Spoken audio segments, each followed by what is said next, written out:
Hi, I'm here with Wilmking Hello. at PI conference, and I'd like to ask him 3 questions about the trends discussed at the conference. So, Jan, what would be, what is the impact on the supply chain of digital, of the AI, of all these things that you talked about at your panel? Yeah, okay, so I think the first thing is that digital means, especially on the consumer front end, that people shop online. If people shop online, that also means that the quantities that are sold per style are actually going down. And the ability to replenish and do these kind of small quantities is something where the reality of the supply chain is not yet as digital as we would like it to be.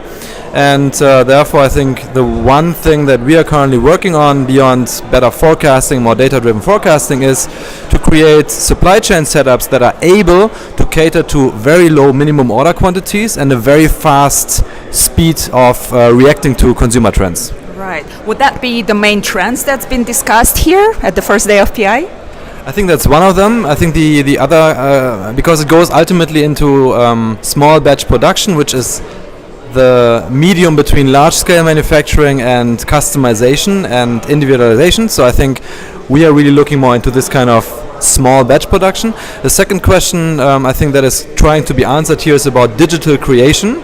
And 3D technologies, where we currently also invest a lot because we believe we can reduce the number of samples and we can increase the speed of making decisions together with our suppliers.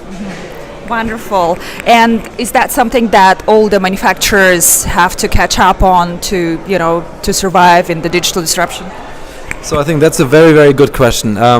We have just finished our world tour of where we visit basically 500 vendors, and we bring them together in China and India and in Spain for the European continent. And we ask them the question, how many of you have actually a 3D system in place? 10% in the room raised their hand. If you ask them, how many of you actually really work with it?